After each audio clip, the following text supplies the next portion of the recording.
Hi, my name is Glenn Silverberg. I'm the lead developer for the Panther product.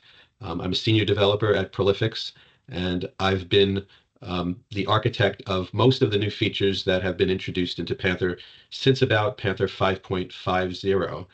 That's about 10 years or so. What I'd like to talk to you about today is a new feature which I'm very excited about. It's Python integration with Panther, and it will be available in Panther 5.60.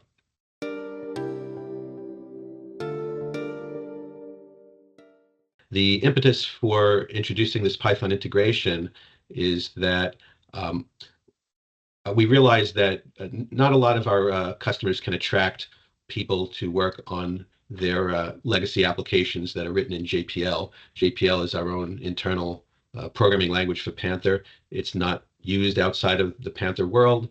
Um, we do have Java support, and Java is really good for doing a lot of things in Panther. Um, but it's really not tightly integrated into Panther in the way that JPL is. And JPL has its limitations in that it doesn't have an extensive library that allows it to access uh, third-party technologies, whereas Java has an extensive library. Python also has an extensive library or extensive set of packages that are available to integrate with third-party technologies. It's very popular for integrating AI. Um, AI is also really good at writing Python code. So if we have with the ability to do Panther development in Python, you should also have the ability to get lots of help from AIs like Copilot, ChatGPT. So I feel it's going to be really helpful for our customers to be able to extend their existing applications with Python, and maybe do some new development with Python, and perhaps be able to attract really good talent to help them with that effort. I'm going to show you a little bit about what you can do with Python and Panther. So when you open the screen editor, under the focus section in the properties window, there's now a Python script item. And if I open that, it opens a built-in editor for typing in Python script. So about the easiest thing I can do to show you is called print function with hello world. And if I save that and I go into test mode, there's a message box with hello world. So it's just executed on screen entry, just as if same as if you have a JPL and name procedure. So the next thing I can show you is that this can be in a function. So the function name is greeting, and I have to indent, click apply, click OK, and now I'll add a push button with a control string, calling the greeting function, and go into test mode. And now I press the button, and again, the hello world message box comes up. Now you can also pass in arguments to this function. So I can have an argument say name, and I have to add a type hint for Panther so that Panther knows what type it is. So this is a Python type hint stir, which means it's a string. Let me get rid of world, and I'll put in name, and this is now going to be an F string. F strings are really cool and more powerful than, or safer, I should say, than JPL's colon preprocessing. So now it's going to print a name that's passed in as a string argument. Let's change the button so that it calls. We're going to call this from JPL now. So instead of greeting, we'll have JPL underscore greeting. And I will make a JPL procedure called JPL underscore greeting.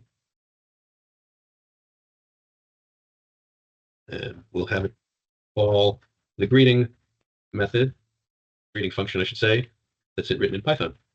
And we'll pass in, this time we'll pass in my name. Click apply. Okay. So now the push button is going to call the JPL procedure, which is going to call the Python function and pass in my name. It should say hello, Glenn. And there it is, hello, Glenn. You can also we can also pull data from a field. So I'll add a field to the screen. We'll call it my field. That's the name of the field. And I'm going to modify the Python script. We can also use an external editor to edit this. I'll click on the editor. And this is opening up Visual Studio Code. And I can now I'll add a reference to my field. in the print statement. And the of course, the Visual Studio Code does not know what my field is. That's okay. If you were to type any other kind of syntax error or whatever, it would catch it. But now we'll save that, and I'll exit. And you can see it pops back up in the built-in script editor with the change that I just made.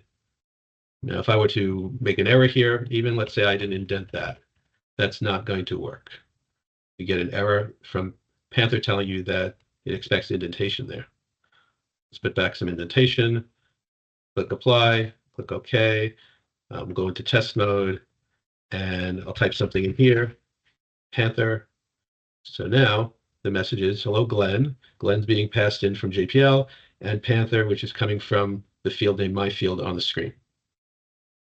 So I hope this shows you a little bit about what you can do with Python and Panther using Python scripting. It's a really powerful new feature that I think everyone will find use for.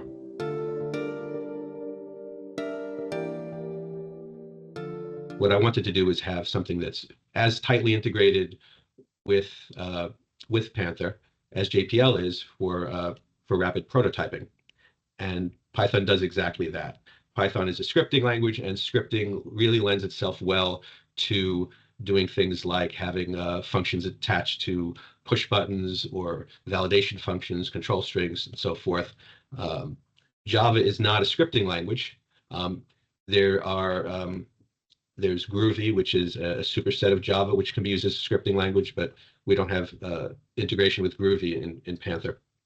So this new feature, which I'm really excited about, I think adds a lot of value to our Panther product, and I hope you'll take a look at it. Thank you.